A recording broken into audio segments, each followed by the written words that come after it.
My name is Jack Wong. My pronouns are he, him, and I'm a children's author and illustrator.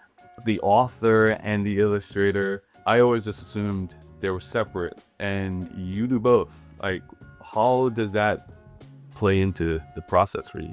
I like to draw. I've also, from a young age, loved to make up stories and tell stories. So there are kind of different paths to wanting to become a storyteller. You could be a filmmaker, you could be a novelist, you could be a podcast host and tell stories that way, real stories about people. And children's books are kind of like a way that you can kind of make a very small contained story and be kind of the director in every aspect of it. So you kind of bear the burden of doing all that. You don't have actors and cinematographers and everything. You do all that yourself. But at the same time, it's you can kind of get into your own little world and kind of create the world in your own hands and in your desk. So it's a nice kind of way of escaping into an artistic practice as well. I'm curious about your process.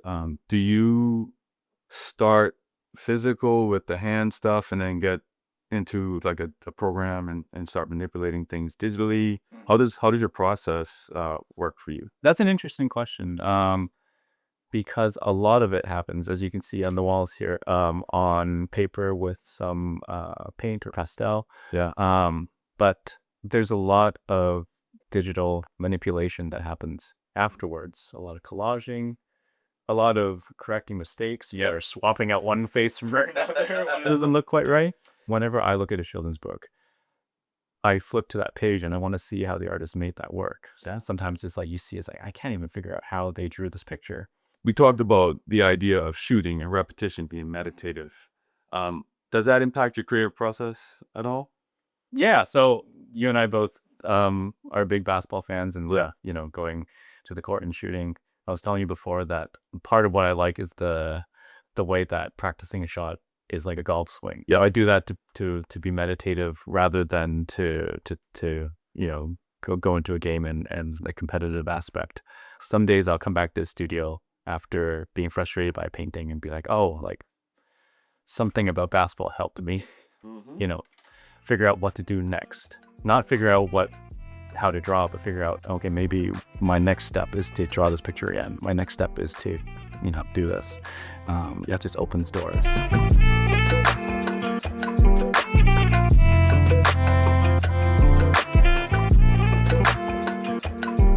So I feel like we've kind of covered this question in a lot of ways. Like I was going to ask you about the creative force that motivates you, but is there one? What is it that keeps you going? Right. We do have an active choice about what we choose as our discipline, our medium, what we devote our energies and our skills toward, and the right messages that we want to send.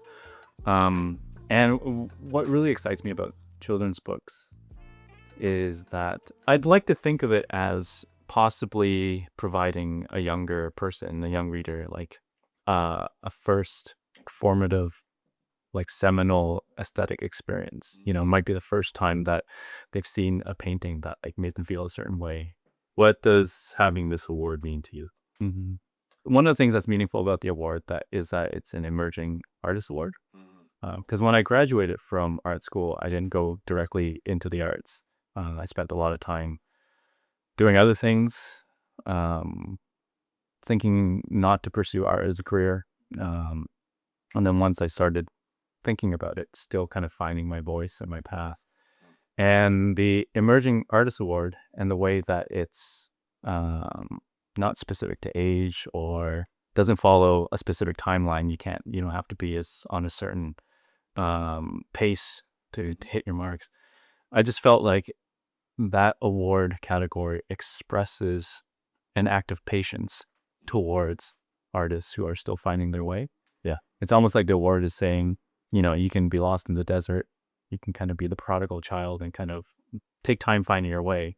Yeah. But once you've arrived, we'll be there to witness your arrival and your emergence. So it just means a lot for me that that award is there to kind of witness and bear witness to this journey at this point.